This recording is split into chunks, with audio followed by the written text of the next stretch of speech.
Got some interesting news today from Sam 48. Shout out to Pedro for his video. We're going to talk about on the Protest Sports Network. Let's roll that intro and let's get to today's interesting video.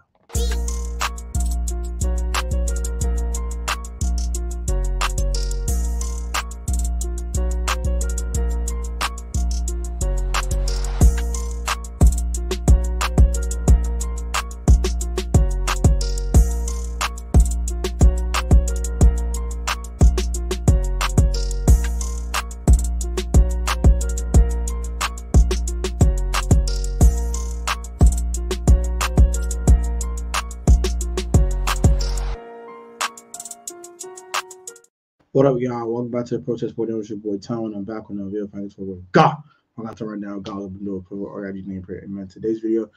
Normally my voice is a little scratchy, but we're going to do this video anyway. Today's video, we got some news, man. And it's on one Scott Turner. It's a very interesting article. This was from Sam 48. And we're going to go and look this thing going up. We're going to run it up. Let's get it. So, Sam 48 put this up on his Twitter today. And sources, Commanders players are frustrated with the offensive play calling, which is this idiot right here, Scott Turner. And we're going to read it. And this is Carson, Wentz, Taylor Heineke, and Scott Turner in that thumbnail. So we're going to WashingtonPost.com, and we're going to go ahead and read this article. We're going to skim through it and read it, and I'll give you guys my opinions on it. One of the players that they were mentioned in this article was Logan Thomas. There are also some other anonymous players that said about this. Commanders players are frustrated with the play calling offensively. Carson Wentz.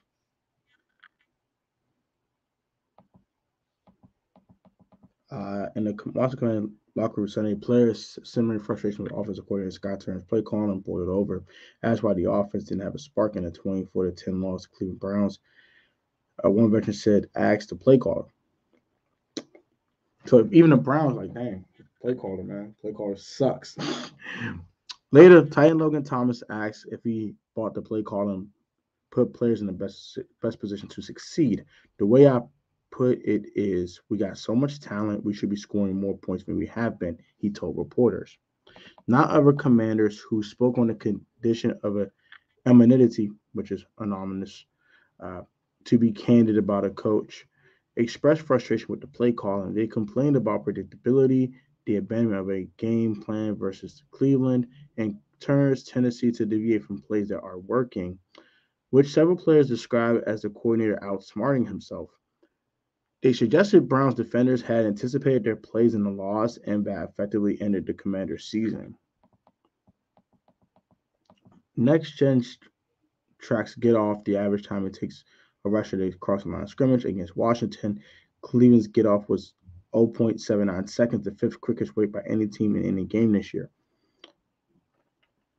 Despite Washington's significant investment in its offense last offseason, the unit has been a disappointment. Commanders ranked 26th in NFL offensive points per game, which is 17.5, 27th in expected points added, according to True Media. Both steps back from 2021. The offense collapsed down the stretch, and its primary reason teams sank from the NFC 6th seed on December 18th to eliminated 3 weeks later. Yes, blame is complex. Quarterback play has been subpar. And the personnel department, ultimately helmed by our coach Ron Rivera, built a line built a offensive line with glaring deficiencies. The offense often fought uphill. It had the league's worst average field position and struggled to sustain drives, hit explosive plays, and finish in the red zone. That's probably the last one I'll read real quick. This week, players have consistently pointed fingers at play calling, but acknowledged there were other issues. Some said there was sometimes poor communication between offensive position groups. Sunday's season finale, which rookie quarterback somehow will be starting in, other young players will take the spotlight, could help Rivera make final evaluation on Turner and what went wrong. If team owner Dan Snyder retained Rivera this offseason, which seems likely, consider the prospect of a potential sale, it will be the coach's responsibility to parse the offense's biggest problems and decide what needs to be changed. Turner and Rivera declined to comment on the story, which asked during the news conference Thursday if he was worried about being fired. Turner said, "This is part of the league. It could happen. It could happen to anybody." And this is Carson Wentz, unfortunately, getting sacked by Melsker. Yeah. So, and for Turner's first 2 seasons, personnel turnover made it hard to judge his work. Washington cycled through 6 quarterbacks and had limited playmaking talent outside of receiver Terry McLaurin, running back Antonio Gibson, and Logan Thomas. Earlier this season, the unit made some progress, scoring 20 points in week 1 and 27 points in week 2. But the offense faltered in battles for Philadelphia, Dallas, and Tennessee.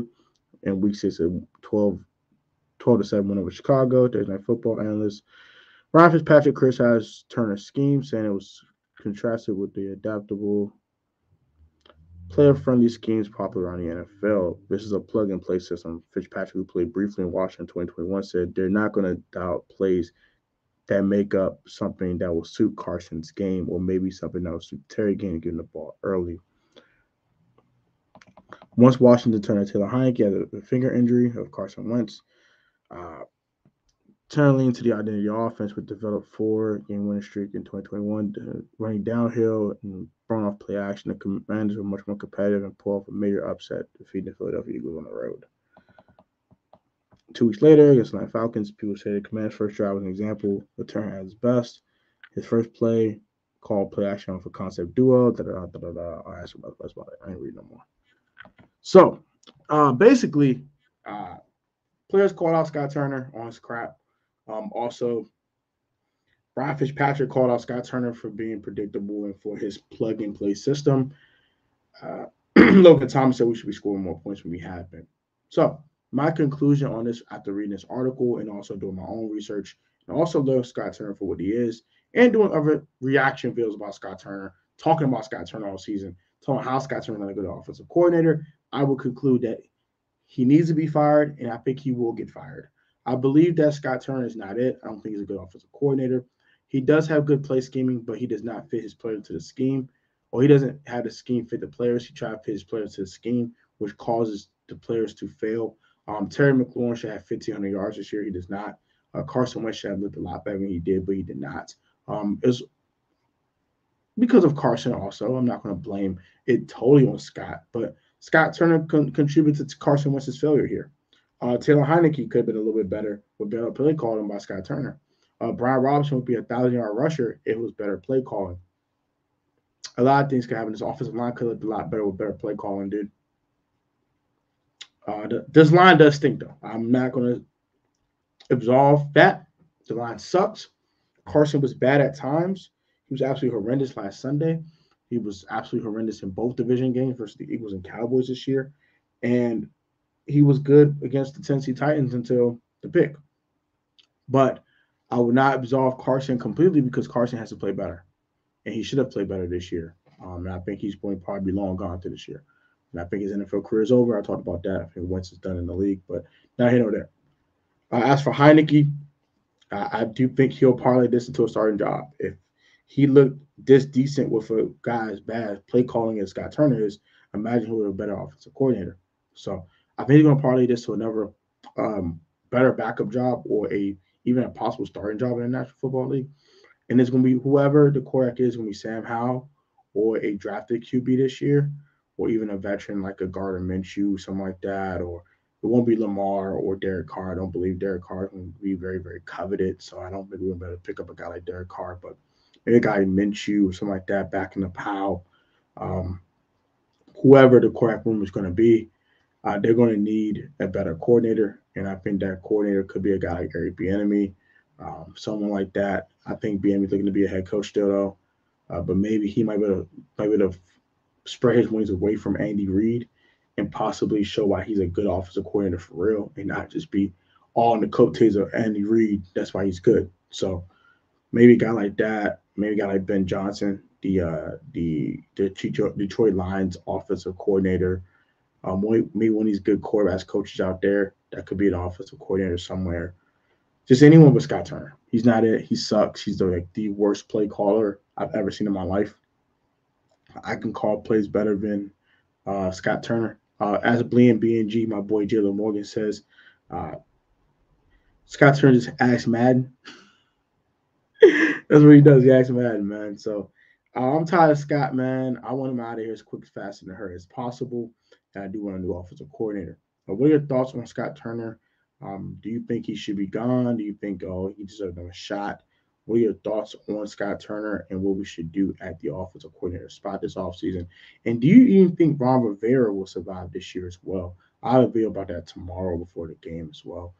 I'm not live streaming. I'm not going to the game tomorrow. You will get a full game review from me tomorrow. I might vlog because we're going to go to a sports bar, Chanel and I, and a couple of our friends as well. We're all going to link up and go to a sports bar tomorrow. So I might do that and vlog with you guys for a little bit. Might go like a 4 or 5 minute vlog, something like that.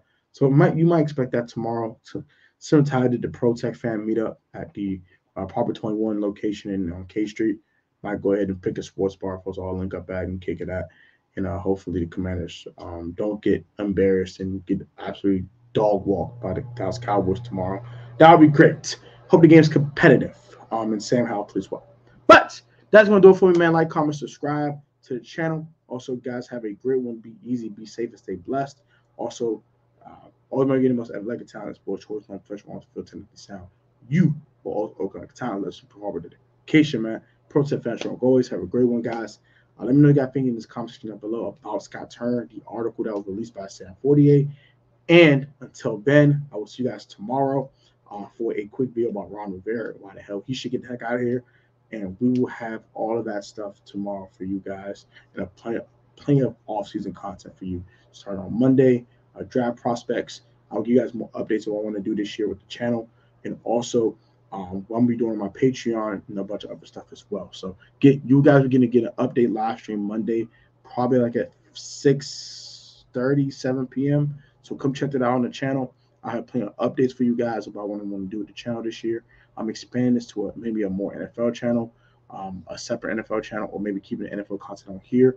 I'll be putting polls up on the channel so you guys can vote for what you guys prefer, and we'll do that. So have a great one, and I'll catch you guys on the next video.